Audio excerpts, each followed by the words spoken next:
in the beginning, our parents had the concern that we are going to be working together because they just too many stories, siblings, family members just fall apart because of doing business together. But I feel like maybe there's this two extremes saying either you're able to do it well, or it's gonna be super bad. Feel like the balance doesn't have really that middle ground sort of, so to say. Like for our case, because we were both maybe trained to argue with the both of us in a way, and then that's why we could take it. Yeah.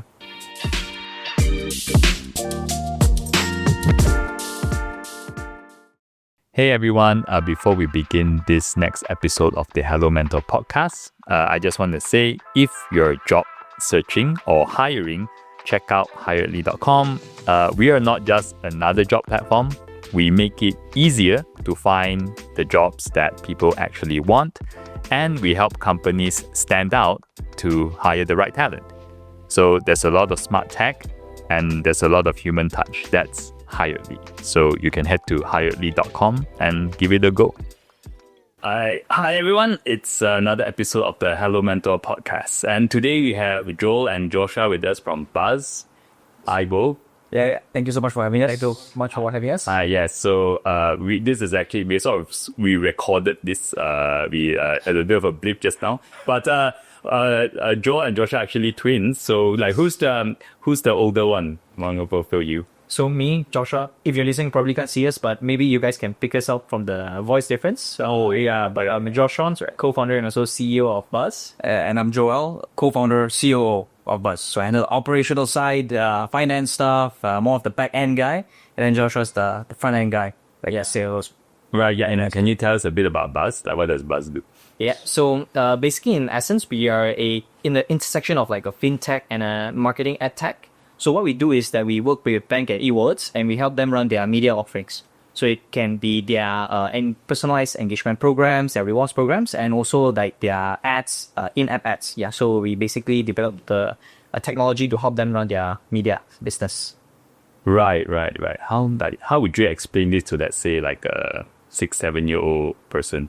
God, I would say banks use us to create their rewards program, and bank also use our technology to run ads in their app. Yeah, so right. That's what we do. Right, so you run ads in the bank's app. Yes, correct. In the bank's environment. I see. Right. Oh, interesting. What gave you this idea to start? It's an interesting concept. Yep. So we started off actually not this idea. We started off story later we can tell, but essentially it came from after speaking to the clients, the customers. We always hear very similar patterns. They say, I want to know who's my customer. Can you help me drive sales to a specific store, my partnering retailer? And then it's so we're like, okay, so there's this idea that we can basically drive traffic with actual monetary incentive. That was one of the thing. And then there was how we turn our direction into the financial platforms.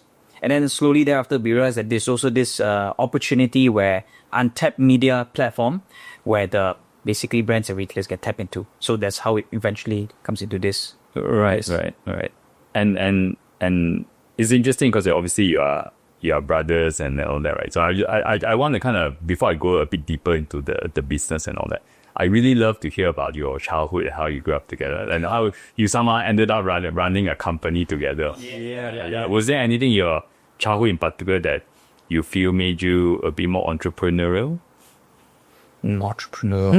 I guess definitely one thing is, so when we were young, in primary school, we weren't really smart kids. So we, for myself, my UPSR, I only have 1A, and the rest was B and C's. So back then I was actually, I thought I was not a smart person, and I thought I was pretty down, especially when all my cousins were getting straight A's. So there's quite pressured. So I think at that point I kind of realized maybe going on a usual corporate is not gonna be something that is suited for me, because I don't think I'm good for studying. So I think since then you decided yes. CSR. No, maybe that would be the smart. That maybe it's that's not maybe my path. Yeah, because I think it's okay, I don't think I'm a smart guy. It's impossible for me to compete with the best. Yeah, so that was maybe a a reason behind our personality. Right. Yeah. So like one thing is like we also realized like is the idea that we've seen so many times, like just incompetent people, maybe just because they're there before you, they end up like controlling your fate in the, let's say in the workplace or like in a team. And it's like, just feel that like too many times, like we see very incompetent people getting like high roles. It's like, definitely we would not allow ourselves to go through that route. It's like, the only way we feel like it's like to create our own thing. And that's how we are able to execute on our ideas, not let someone say no to this just because they are there, and then just because they dislike us. So there, because we've seen that, we've experienced that before. So there's a few motivations that actually motivate us to want to work on our own things without those barriers. Start something yourself. Yes. Right. Did you both first like get a job first? Is that what happened? Did you first work after you graduated or something? Yeah, no. We dove straight into the entrepreneurial journey like in our final year. Actually, before we graduated, and one of the reasons was because that was during COVID. We had some more time to work on an idea. We had the idea, and then like we decided that okay, super good opportunity. And then we just decided to like, because we also got into the Sunway iLabs program that was, then we knew about there's this opportunity, the accelerator program. Oh, I see. Yeah, a few different factors. You got in straight after you graduated into Sunway Islets, is right? The program was 3 months. A few months after. Okay, all right. Like Pretty cool, sir. So you never had a job before you jumped straight into building this. internship. Yeah. Internship. Oh, okay. Oh, So yes, interned slightly at Carson. That's also like when I also got like a taste of like tech startup, and then I think that helped with some of the things that when we started Buzz. I see. Did both of you study the same subject or no? Yep, exactly. You did. Yeah, exactly. Same course, same class. So we have the same group of friends as well. Yeah. Oh wow, how interesting. Oh yes. Yeah. Oftentimes people say like brothers, not just say twins, like normal brothers also can't like work together. So I'm not sure why, but I think we share similar interests. Yeah. I think that's one lucky thing as well. That maybe help us run the business together. Even from the time you were in school, is it? Yes. You in the same class? In school? Primary school and secondary school, they had to split us because of like I think their school policies. Yeah, but after secondary school, we were in the same class throughout uni. Oh yeah. The cohorts weren't that big, so I ended up like same class anyways. Oh, you must be like super close. Like even went to university together. Now you're starting a company together. Yeah, pretty close. We're not those like there's like girl twins and then like boy twins. Like so, girl twins like very some of them were super close. Like they're very like intimate, but guys like never do those kind of stuff. So it's like, but close in a sense like there's no barrier. We do not like have any barriers. So if we actually argue, we like argue to the max. And that I think that's one of the strengths also, because we don't keep anything from each other. And I just blast to his face. No, I mean, it's a good trait in general though. I feel like it might be painful in the short term, but the long term is a lot better. Yeah. Rather than just kind of like holding it in and never resolving your conflict. Yes, yeah, no roundabouts, yeah. Yeah. Oh, interesting. And then, okay, then what was the moment like when you graduated, said, you know what? After doing all these internships, I've decided I don't want to work in a corporate company. Is that what happened? Like, let's start something. Yeah. So it's like something like that. So even before we graduated, me and Joel, like we were thinking like maybe we should start something. And then back then we had like a couple of ideas actually. But one idea stood out was that it's actually an idea that we had during a university assignment. So the whole idea was about reducing plastic pollution, and then we created the concept of like a smart reusable, where people can earn rewards whenever they reuse their bags and cups. So back then, we had someone that was, I would say, like a lecture, and then he basically pointed out, this is actually a cool idea. Why not you guys like turn it into a business? So we got that kind of spark, and then we also had we were looking for an idea. I mean, why not just work on this? It's something meaningful, and if it really worked out well, we are doing justice for the environment and also the society. So we just thought it was a good idea, and then we went ahead and started building on it. Yeah, that's how the origin story started. All right. So what idea was that? Was that a different idea from what you're doing now? Yes, absolutely different. Yeah. So back then it was it was known as BeeBag. BeeBag, yeah. So the first product was a bag. You can guess from the name. Basically, we integrated NFC chips onto the bag, and it's like a combination of a reusable bag and a membership card. So for a shopper to earn points, they will need to bring their bags with them to the retail store. So in that way, people have the incentive to go and remember their bags and not just leave it in their car, leave it in their home. So that was like the idea we had to like curb plastic pollution. Oh. Yeah. So that was the very first idea. Oh, that's an interesting idea. Alright. How far do you take that idea forward? We continued working on that like for 1 or 2 years, actually. And we actually got like clients in like we got like Sunway, we managed to work with a government agency also, MyCC. So there were a few good clients, but ultimately was to scale this. Because it's like a trading company sort of, because we have to manage stocks, and it's like the demand is also not as high to make it into a super profitable business. Not like the Western side or Australia, super prioritize the sustainability aspect. So that's when, and then alongside with that was also all this feedback that we got from the clients, like, you know, they want to do more, they want to have more commercial value coming out from us. So slowly that's what make us decide to pivot, focus on this commercial thing more. I see. Yeah. And how did this pivot happen? Like how did that from the bag to buzz, like seems like quite a big jump. Yes. So we actually went through a multiple pivot. The first one was that when we launched everything and we had users, people weren't really sticking to the app. So we had downloads, but people using it like we were expecting people to use it maybe 3 to 4 times a week, but they were using like maybe 2 to 3 times a month. So we know that what we had was a cool idea, but it wasn't really solving a actual like problem.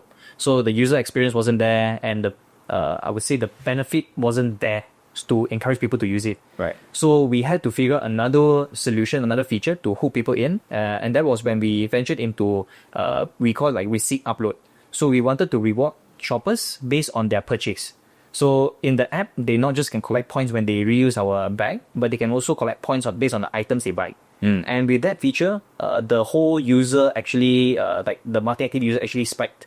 So we were having like, I think at one point, like, I think 30% active users. So it was like a few thousand from like just like, like few hundred.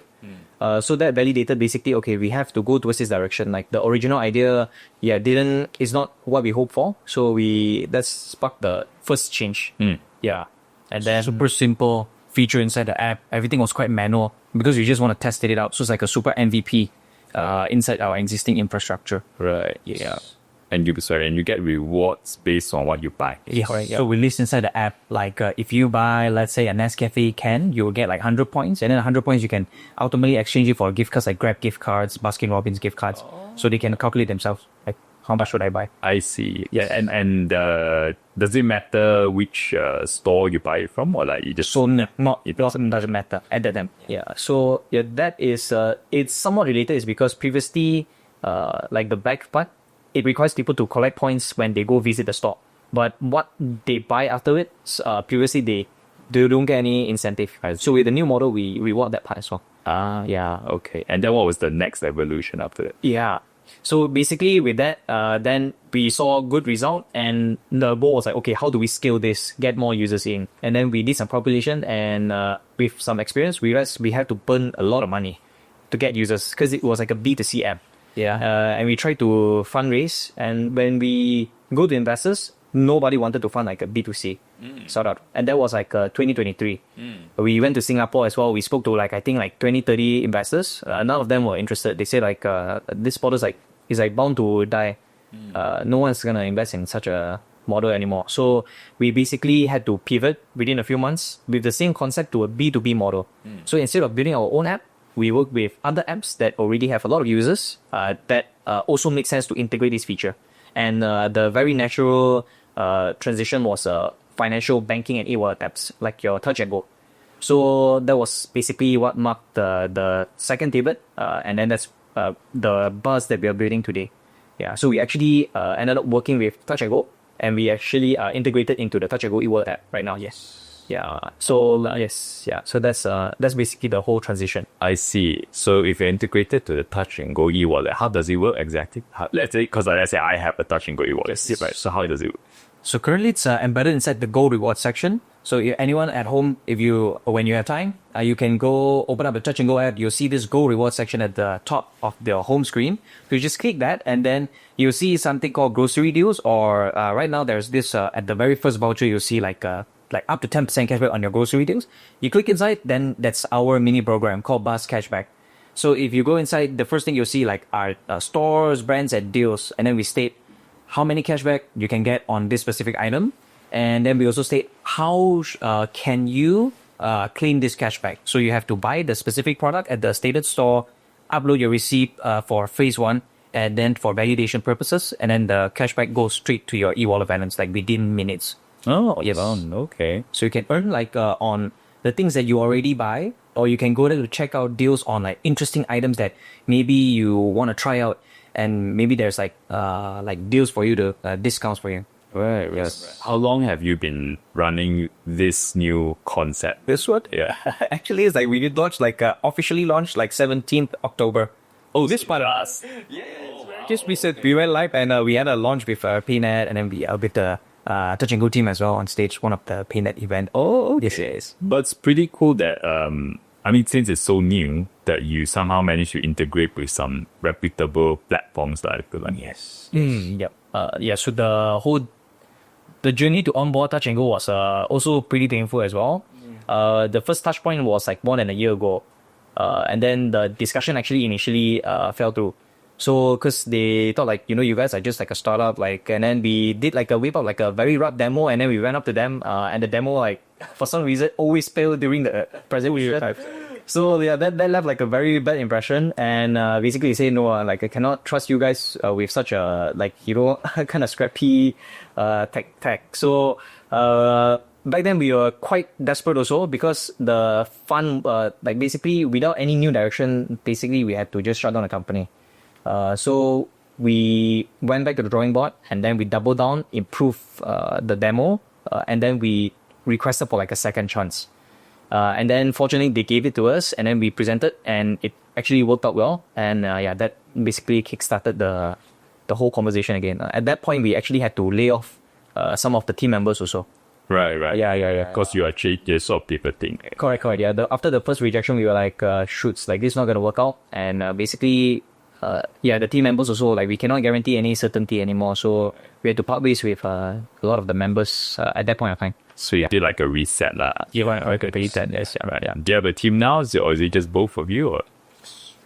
You know? The team. You have a team, or so you do a team, right? Yeah, we did it too. How do you hire? Obviously you're fairly new, right? So how do you hire maybe I changed my question. As someone that started a company from scratch before, I always find that when you're a startup, right, you have this very strange problem in which you don't have a lot to offer people because they're still very new, it's very high risk. Yeah. But at the same time, for your company to succeed, you actually need really high quality people. Yeah. So this is a very common challenge many people don't know how to bridge. Yeah. But I'm just wondering, for both of you, how do you hire people? What do you say? Is there anything that they look forward to, or what? It's actually a very good question. I don't think we have an answer to how to solve that. Because for the team, it's like we try our best to make it for the package that they're getting, at least it's attractive enough for them to give it a try. Right. And it's always when we speak to the potential candidates, it's telling them about the vision, and also the impact that we can make for the people, because for the B40, M40, and essentially building this whole financial media. And it's the upside to it is huge. Just in the short term, everyone might suffer a little bit, but then trying to get them on board with that potential vision, and definitely many would say no to that, because especially I would say in the maybe Malaysia or Southeast Asia a region, the stability, and then also the expectations from the parents, especially for a fresh graduate, if they have a good qualification, they would definitely want to see their children go to the high reputable companies, big fours, side. So it becomes definitely is a challenge to attract. So sometimes in the beginning, maybe we attract people with like good attitudes, but maybe the skill set is not as good as maybe what we tended to find for. But oftentimes, like these people with the good attitudes is like people who we can nurture and eventually like become people who have the skill set to do what it takes. Right. Yeah. Because obviously you can't go for experience in the beginning. You really are looking for someone that is like, maybe they care enough about this. They find it interesting enough. They would grow with you. Yes. Suppose. One thing we are doing right now is actually, so we onboard like juniors, but we have a very senior guy as like an advisor. So that guy acts as like a lead to basically nurture the young talents in the team. So we will have like a mixture of experience and also like someone to execute. Yeah. So that's how we balance out, make sure that we still have a competent team despite having like a junior. I see. Yeah, and your advisor, is it from the Sunway iLabs, from the Oh, no, they are like actual engineers, working engineers in like a very senior role of like a certain financial like institutions. Right. So yeah, they can carry the experience. Right. Yeah. Right. How would you describe this? It's very interesting that you started out with one original concept and you pivoted several times to where you are now, and now you're getting traction.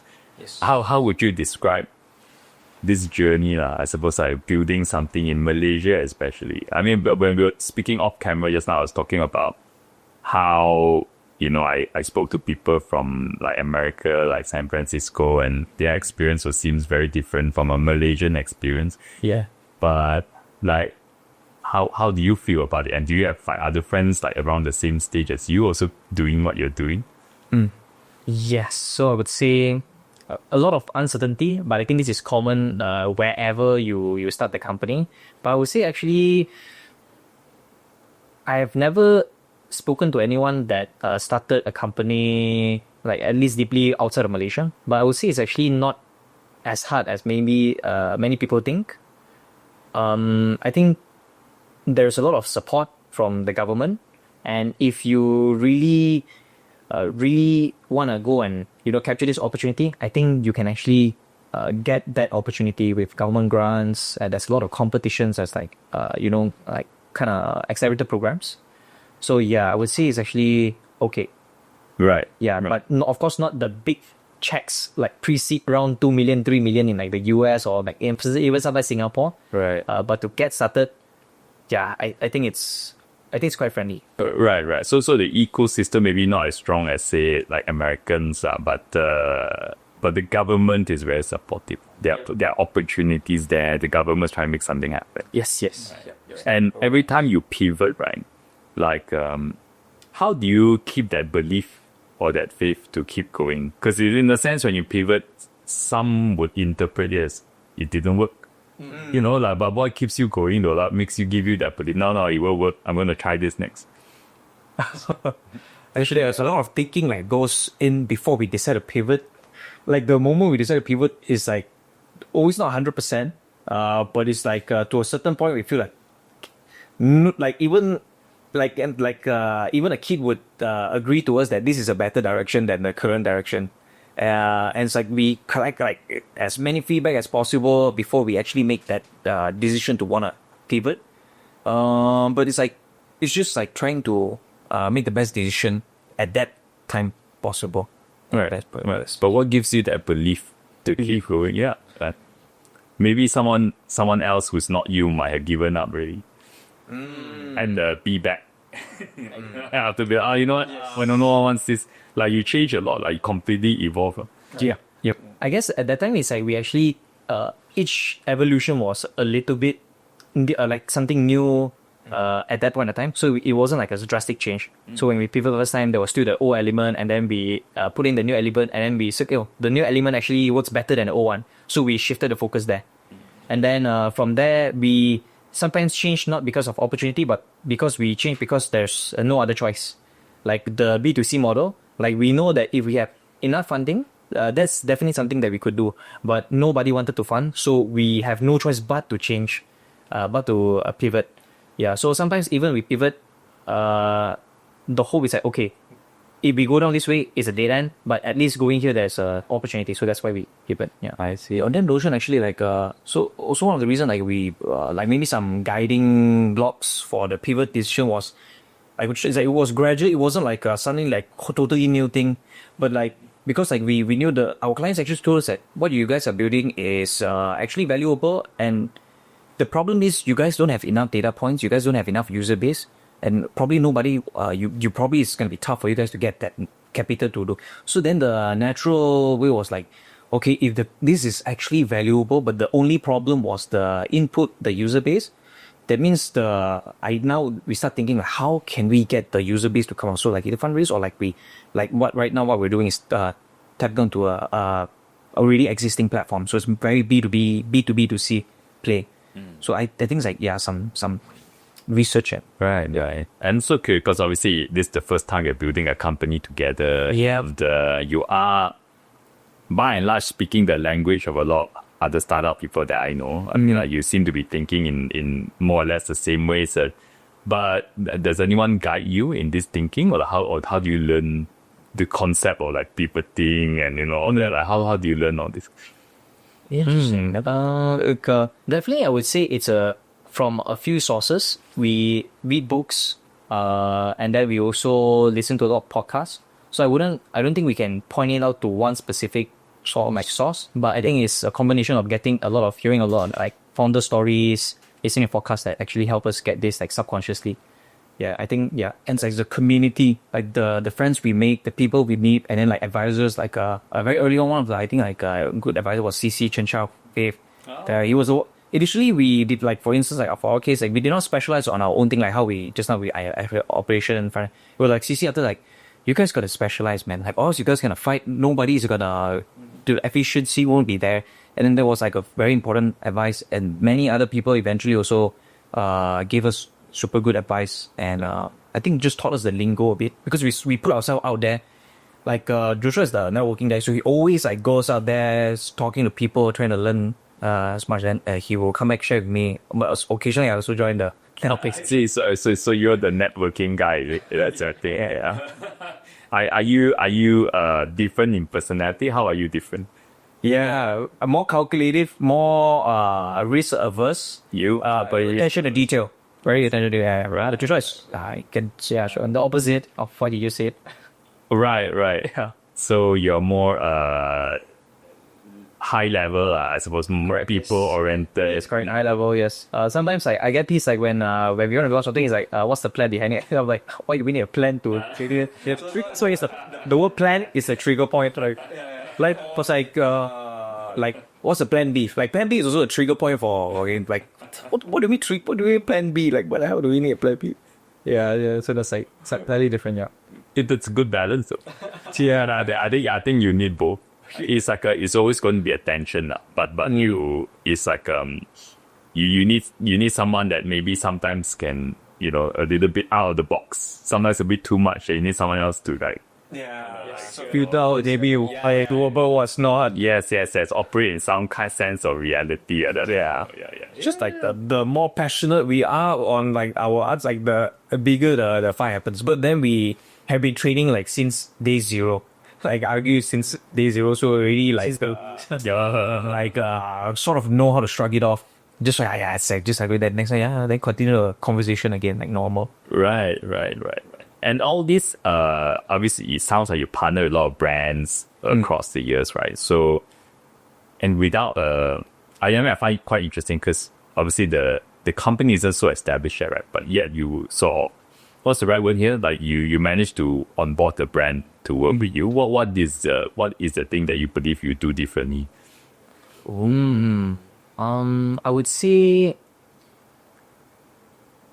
I think by the nature of the product that we are developing, because it is 3 to 4x better than what is available, so the brands would like to come on board to just give it a shot, because we designed the whole commercial to be nothing to lose, because our solution, we are performance based. So if we don't actually help you generate any sales, the brand don't pay anything. There's no setup fee, there's no maintenance fee.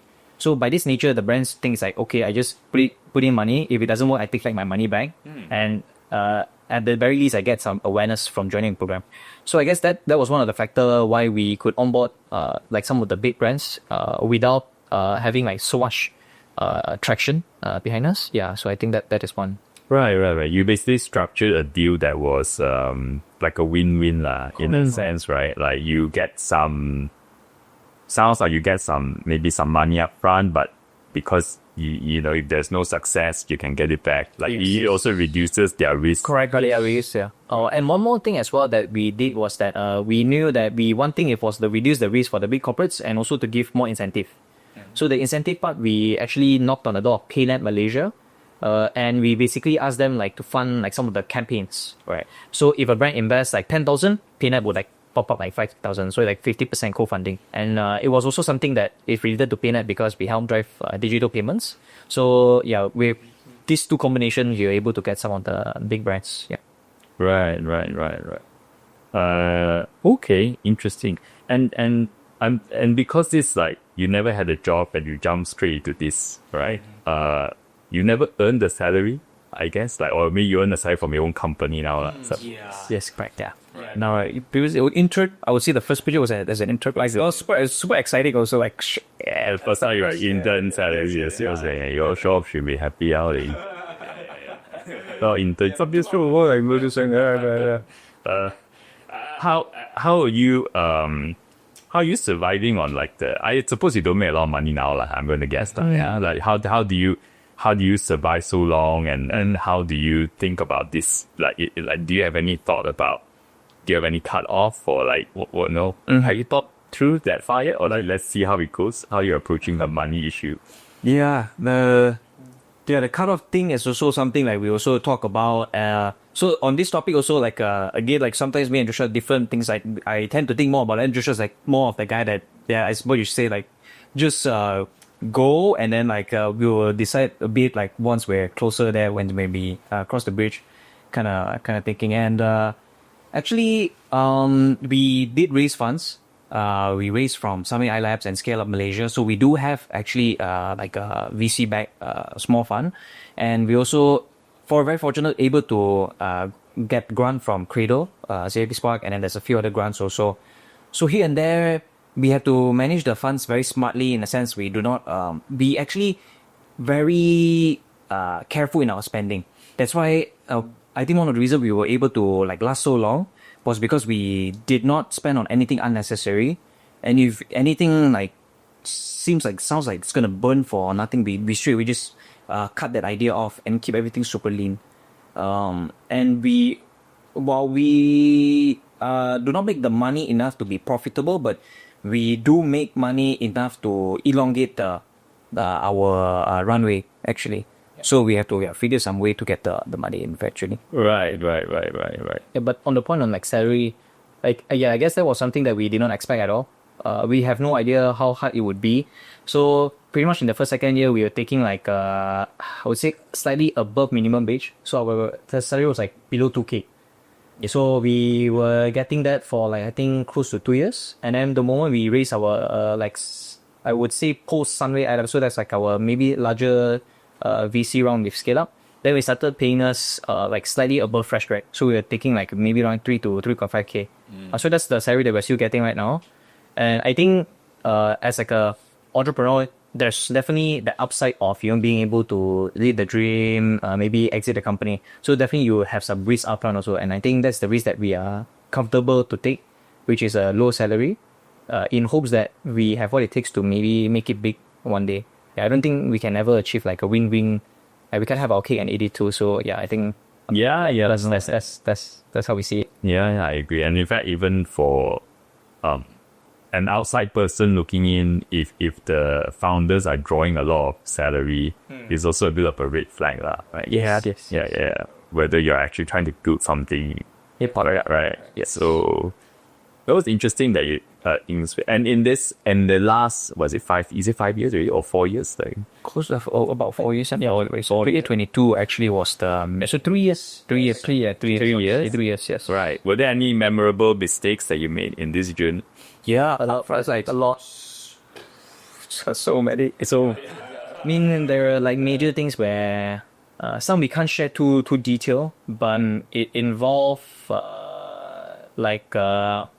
ownership, ownership of company. So those are a little bit tricky to navigate. Yeah. Sure. Yeah, and the mistake was made like very early on. Because we were not really advised well in the beginning, so we made some mistakes. Sure. Yeah. One thing is like for sure is like you gotta be careful with the people, like anyone that you meet, especially like for us, no experience. Advice like have to be taken like very very carefully. All right. Some new advice just maybe it is all better. Yeah, we can maybe share one big major lesson in case any of the listener is thinking about starting their own business. Is that when you first start out, probably there will be people that want to go and be your advisor, right? If you are lucky, they might be someone that can really help you. But most of the time, I would say they can't do anything, especially in the early days. So the advice would not onboard any advisor so early on. And if you want to like give out equity, don't give out more than like 1 to 2%. I think that's like the max that anyone should think about like giving any advisory. Yeah, unless it's like contribute, like putting money on the table. Yeah, unless they're putting, then they're investors, angels investors. So if they're not putting up any money, they just go in to say they share advice. Yeah, like 1 to 2% like max. Yeah, because in the early days, like execution matters most, right? In a startup, and that was like one of the painful things. Unless like that advisor is someone like super well connected, like super high profile individual, legit, uncle, auntie, and like someone from your university. Then I think just don't look away. Like and then when it comes to equity, you seriously have to be very careful. Like that. I think that was the most painful lesson. And then also to the point where, like spending too much on the initial idea. Like MVP, we thought we studied about the lean methodology, everything, but we end up still spending too much time, way much more money than we should. I said 8 months. Yeah, we stayed 8 months on that. Like, end up like the app was used for like 2-3 months, and then we had to restructure everything again. And because of that, being so naive, we spent so much money. We end up like also had to compensate a little bit with the equity side because we couldn't pay for the development costs. And that was something so profoundly amateur, like bad decision. Everything could have avoided just by creating a much more simpler, especially in the current age at time. AI, everything, like even a non-technical person can build like a MVP now. Really does not take a lot to have like a idea to be validated. Yeah. Right. Oh, it sounds. Oh wow! I'm like all the memories are screaming back at me. Yes. I almost forgot how difficult it is the beginning, and you're right then there'll be people around you, and there'll be a lot of advice, and suddenly there'll be people who want like your equity for doing very little, and it's easy to get trapped in all that. It's very hard. Right. So now that sounds like you have some battle scars from all this really, and you'll be clearer now, I suppose, how to run this. Much clearer, but definitely like still with learning. Try to learn, try to implement like whatever learnings we have. Right. The approach right now, we are also trying to build our own advisory board at the moment. So previously people came to us, but now we are reaching out to people that we believe can add value. So it's like a different approach also. Like we handpick. That is a good idea. I have my own advisory board, and it makes a huge difference in my opinion. Yes, it makes a huge difference. And the way to look at it is like if this person is, let's say, we're trying to give out equity for it, right? Let's say you want to give out 1% equity, let's say, right? And the question you ask yourself is, well, having this person, if I can ask this person questions every month. Mm-hmm. Maybe I spend 1 hour with this person on there every month. Will the company improve by at least 1%? Like at least 1%. That's how I approach it. That makes sense. If the answer is yes, the company will be better by at least 1%, then this person is worth that equity. That's how I would process it. Yes. I think you should take it. The thing about advisors though is that I have spoken to many different people, and the challenge you often find is even if they're all credible and all very competent, you won't be surprised if they all give you different advice. Sometimes the advice can be competing, like conflicting. So it still somehow lands on you to make that final call. Yeah. Because you're the founder, it's like you have more context, but I'm just sharing from personal experience. I think it's great to have advisors, good advisors, but then that, you also can't exactly take everything completely. You just use it as input. Yes. So you can make better decisions yourself. Oh, yeah. Yeah. That makes sense. Interesting. Was there any particular person that you feel is of particular influence to both of you right now as you're building a business? Any particular person? It can be like it can be someone a real person that's in your life that is really helping you this, or it can be someone you look up to. There's a lot of people, I would say, yeah. So it's a bit hard to pinpoint to one. But I would say one thing that we always show gratitude to is our father. Because I think a lot of the times our values, personal values, our work ethic is reflective of how we were brought up by our father. So we learn a lot from him. He always share his journey from being a Malaysian boy going to UK to study without knowing any English. So That's it's insane. So based on that, and then the values that he always taught us, when you do things, you gotta always think about the other people. Don't be so selfish. So that was, I think, how we were brought up, and I think that helped us influence how we run the company and build the business as well. And maybe, but this is also, I would say, just I think a big influence. Yeah. Right. And do your parents ever wonder why you haven't gotten a job yet? Yeah, always. Actually, you mentioned about the cutoff thing. There's what our right now is a bit different in a sense, because we managed to get quite good tractions with this new pivot. So they were actually right now they were both very excited actually. But very in the initial stage when we we actually created a pitch deck to pitch to our father this is what we're going to be doing. We're not going to be doing a job. We'd like to give this a try and stuff like that. And then it wasn't easy yes from them. The meaning our dad. Well, eventually he said okay, yeah, sure. But if you guys going to do this, you got to set a cutoff point. At what point, if you guys do not get this, he's a civil engineer. And he's very thing to be planned, very calculated. If you don't reach this by what, no traction, you guys have to call it a day or something like that. Oh, yeah, okay. Back then it was okay, anything you just to sort of support in the initial days. Right. Yeah. It's good. I can imagine it was because there's so much uncertainty, right? As a parent, they have the mixed feelings. I want to support my kids. At the same time, they're but yeah, is this really going to work out? There are these concerns, right? And you have friends who I suppose you would have went into normal corporate jobs. Most of our friends, right? Yeah. And when you look at them, how do you feel? Sometimes definitely there is did we make the wrong decision? Because some of them went up to climb the corporate ladder, and in terms of salary, they're definitely earning significantly higher. So definitely there's that doubt. But sometimes we also think about the things that we learn, the experiences that we are able to go through would not have been possible if we were in the corporate world. So I guess it's down to what we value. I'm not sure about Joel, but I think I really value the people that I was able to meet throughout this whole journey. The whole experience and the learnings, I would say, just gives me a very different mindset.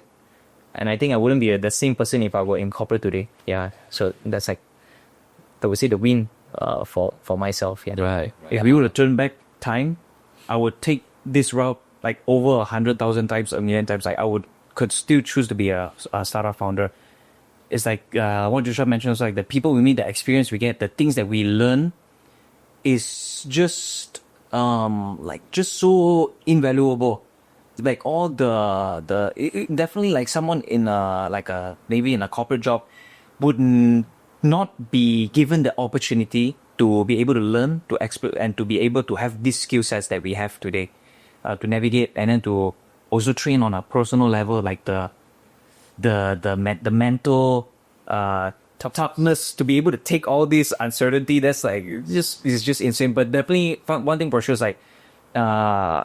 being a founder is definitely not for everyone. Doc Siva, our one of the investors, he also at one of the talk he mentioned while everyone sometimes glorify a bit on social media being a founder, starting your own business, but then there's just so many things like probably that super familiar with the whole journey.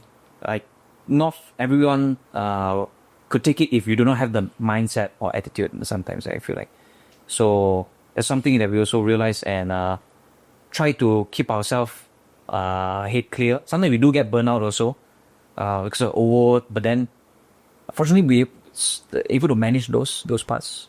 Yeah, it is part of the journey. I suppose trains your character lah.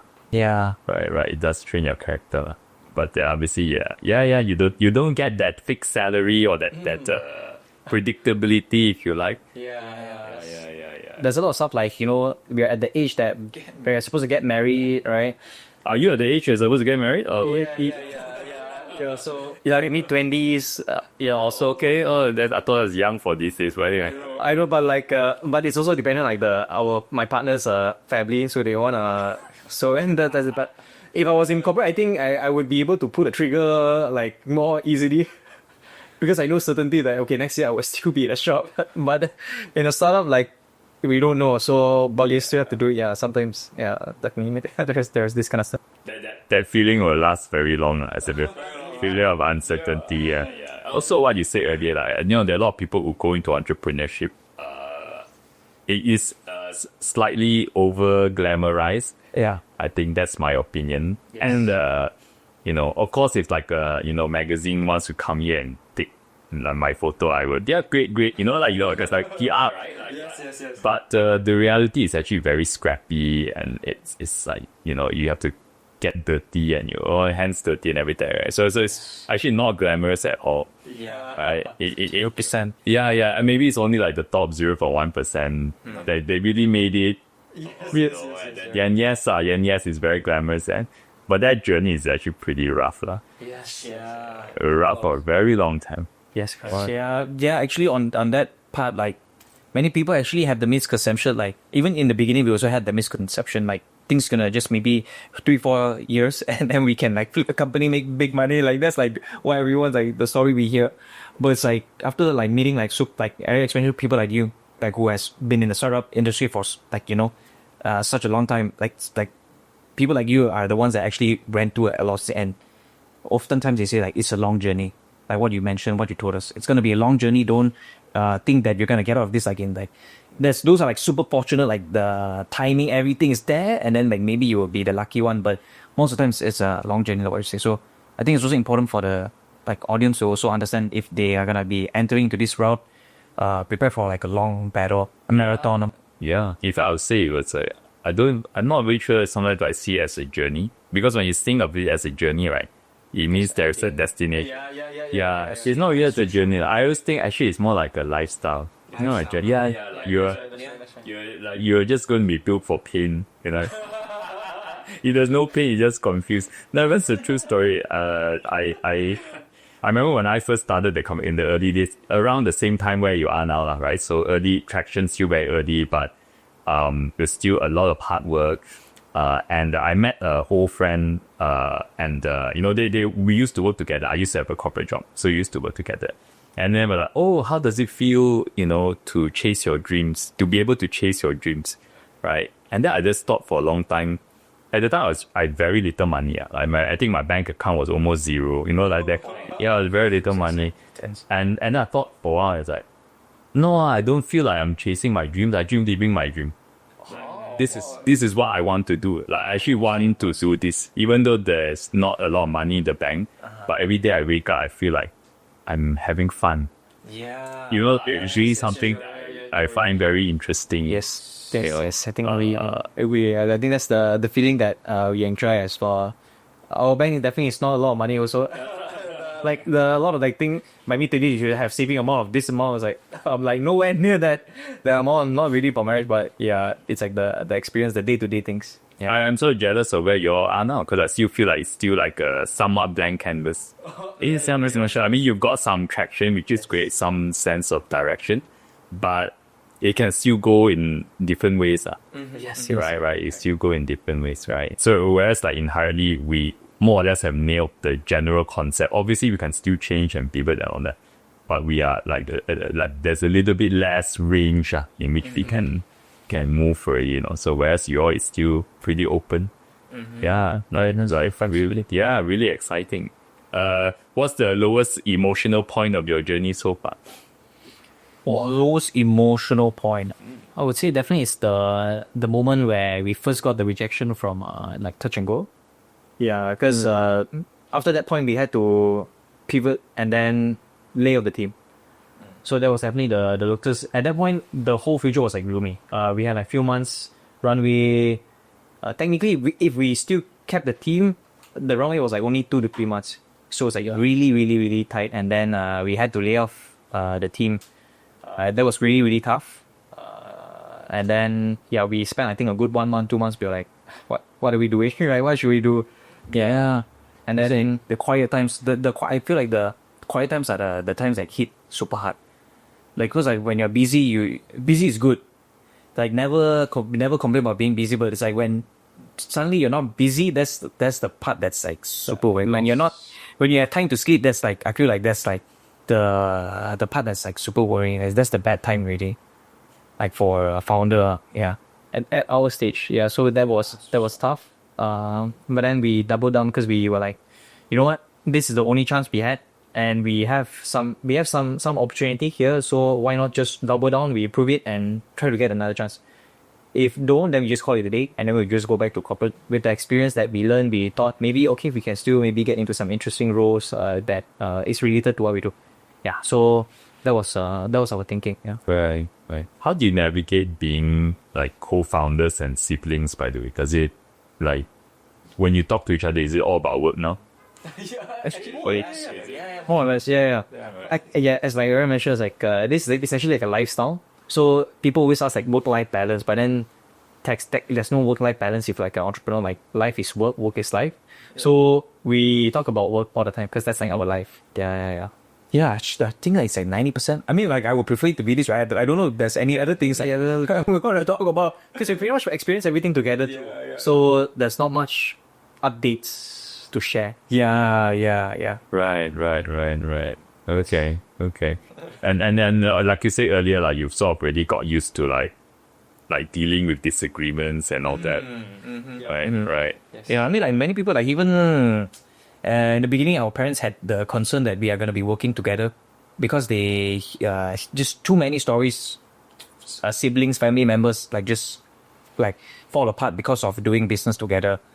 But I feel like maybe there's this two extremes saying either you're able to do it well or it's like gonna be super bad. Like feel like the balance doesn't have really that middle ground sort of, so to say. Like for our case, like because we were both like maybe trained to argue with the both of us in a way, and then that's why we could take it.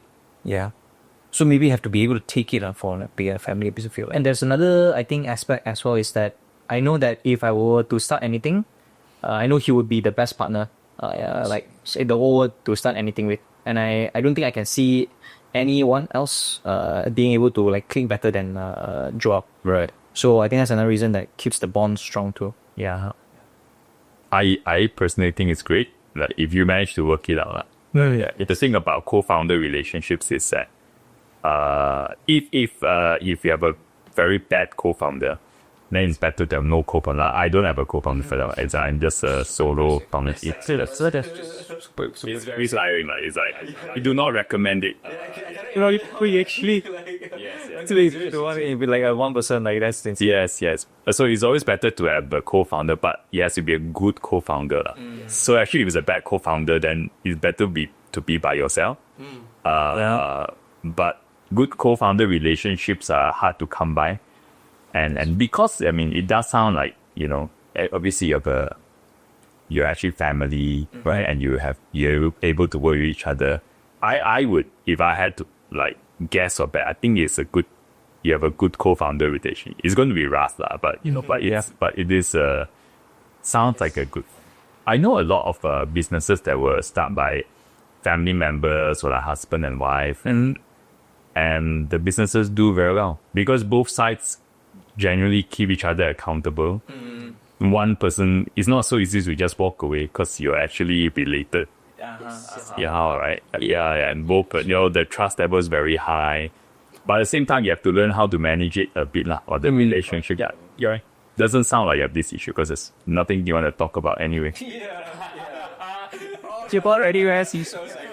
Yeah, I guess naturally we were brought up by our father in a good way. So I think our thinking is more mature. So we also try to understand each other. Yeah. Only complaint we get is like when we are with the family together, like family dinner, we end up like sometimes we just talk and then like unexpected turn into argument, like because we're debating like that, and then like some of our parents like, please stop, like don't do it here, like what are you guys doing during dinner or something? Like a work.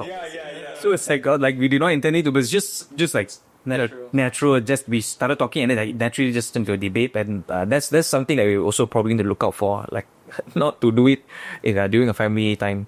Right. All right, interesting. Do you have any hobbies or rituals you have to put on hold, like or like particular passions you put on hold because you're building this company? Yes. So we are actually quite active people. We like a lot of outdoor sports. So like tennis, and after starting just completely no time. Yeah. Right now, I think we play like once a month if there's time. We used to play like almost every other day. Yeah. So definitely that's something that needs to give up. Yeah. Even time with our partner, like girlfriend, also like pretty much fun. Right. But I feel like it's like it's actually fine. Actually, like feels like the thing that we look forward to is like both in a way, like trying to, like we were building this thing. I want to see this thing actually being built. That becomes like the new sort of hobby for us. Yeah, in a way, yeah. Right. And just going back to I'm jumping back and forth a bit. Just think about the startup ecosystem, right? So you're obviously operating at the level where you're still talking to maybe like pre-seed or C-level VCs and all the people like governments that provide grants and all that, right? So what do you feel? How to ask this question? What do you wish was there a little bit more to help you? Yes, definitely. Now is the early stage investors. Like especially in the past few months, most of them are like gone. And the investors themselves also say this because they are having a hard time raising funds for their own fund. So that support, I think, is like very, very limited when it comes to like pre-seed and seed. But there's a government run. So if there's one thing we wish is to see more early stage investors in Malaysia. I think that's the wish list. But as a founder, we also need to figure out a way, revenue first, profitability. And that if Malaysia don't have, then we go overseas, Singapore to find. Yeah. You're right. I mean, I keep hearing that particularly now, it's actually not the exciting time like the fundraise. See very little deals done now. Yes. So a lot of quite a few, like we all know, like but just a few that we pretty much needed to most. I would say all of the early stage investors really. So far I think there's only like 3 to 4 that are active. Yeah, more risk averse. But it forces like the startups in this current era, point of time to be more critical in terms of like how they actually can like reach profitability, or like to focus on traction more, less so of like just like the hoo-ha, like I got this idea, who I know, stuff like that. Then it really forces the founder to you have no choice to really get dirty. And then that's what we had to do also, like take some risk in for that. Right. And because there's not a lot of funds, I suppose on the bright side, it forces you to be disciplined. Yeah. Very, very forces you to innovate. Yeah, right. They just figure out how to get it done, right? Yeah. So just throw money at it. There's no money to throw at it. Yeah. Sometimes we think of it as a good thing also. Yeah, I think so. Do both of you have some kind of personal motto that you live by? I had one. I think this is also how a lot of my family members view me, is always like strive for a good challenge. Yeah, I would say I think that's like my personality also. Like if it's like not challenging, like don't do it. Like go do the challenging stuff. Yeah, so do something exciting. Don't go with the norm. Yeah, don't go the easy way. I think that's like kind of like I think how my personality sounds like my personality. Yeah. Yes. Yeah, actually I can't think of any, but I'm like there's like maybe like values say? Can't really think of any, but like the challenge would be something like always, and I feel like at the end of the day, it's like providing value to society. Like that's like the thing that sometimes also motivate myself. Like, okay, what we're building is actually something that actually contributes to society, like to benefit certain people. So that's like the thing that we wanna always do. Like only do things, be someone that the society is proud of having, like to have us that be a good person, do something that benefits others also. When you first started this together, do you have some kind of vision of how it's supposed to be? Yeah, Usually, Yes. what's that vision? But because it was like a very different product back then. But the vision was that maybe we could integrate with most of the retailers throughout Southeast Asia, and then be like maybe the new normal. That was what we wanted. Yeah, like almost every reusable in Southeast Asia will have our tag, either our QR code and our NFC chip on the bags or the cups. So it becomes like a whole gamified system, sustainability kind of gamified system. But yeah, that didn't happen. So we had to pivot. And then now the vision is to basically be integrated into all the major financial platforms, all the major bank and eWallets in Southeast Asia, and to be their media gateway. So we help them manage everything. And our goal is to basically, our like tagline is to turn back at eWallet into multi-billion media channels. So we want to group them into unlocking a new channel. Yeah. Right. Okay. I have two last questions though. So one is not on the list already. I'm sneaking it in. If you could slip like a letter to yourself, like when you first started this, like after you done your internships, you're gonna start your own business. Your BeeBag hasn't started yet. Okay. Yeah, okay. You're gonna start it soon. What would you put on that letter to yourself? Oh.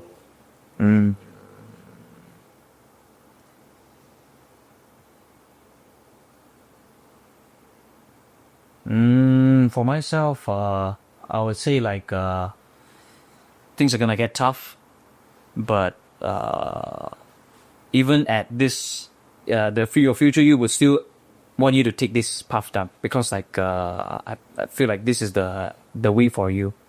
Like I would say that would be the message I would write. For me, I would say is like start reaching out to more people, and try to learn from their journey as early as possible, rather than trying to figure things out by yourself. Yeah. So yeah, early on, just go and ask for advice, and don't repeat my dumb mistakes. Yeah. That will be my message. Right. Although I'm not sure if the mistakes can be avoided. It's like meant to. It's meant to effort to do The battle scars. Yeah. It's like raising kids that like they're making a mistake, but they need to go through it to learn like that. Yeah, I wonder. Sometimes I think that beats the character. Yeah, sometimes yeah. Anyway, okay, last question. Just imagine, right? It's like way far into the future. And the company is very successful now. Let's say, okay, and then you are considered like well-known successful entrepreneurs and stuff like that. How would you hope that people would describe you as an entrepreneur at that stage? I would like to be known as someone that gives back to the community. I think like helpful. I think that's also one thing that even not successful right now, that's something that we also want to do. So if there's always like, sharing session to share our journey to like young entrepreneurs, we always give it a shot to try to like nurture like maybe the next generation. Yeah. So I think that would be the, I would say, picture that I would like to have. Yeah. Right. Yeah. Probably it's like to be when this founder who's like actually like reachable in a sense where reachable so that he can that I can like also like give back to the community, like be there for like guidance, like always sharing our own learning so that less people could fall into the same trap, and also help develop the startup ecosystem in our home country. Yeah. Oh, lovely. And it sounds like, because both of you gave more or less the same answer. It sounds to me like at the moment, there are people that are also kind of there giving you that support, and you also want to like pay it forward yourself. Yes, absolutely. Absolutely. Yeah. Right. Yeah. So many people you mean that share like advice like unselfishly. So we hope to do the same as well because we benefited so much from it. Yeah. Yes. Right. Great. That's a great way to wrap up today. So thank you both, Joel and Josh. Thanks. Yes, yeah, really big conversation. Yeah, dude, I'm really excited. Like I said, it sounds like you are at that part of your journey where you're getting traction. I really hope that it grows really fast, really soon. And yeah, you get the, you get to see your hard work become, bigger and bigger over. Yes. Yeah. Hopefully the right one. Yeah, all right. Awesome. Thank you, bro. Thank you so much. Thanks so much.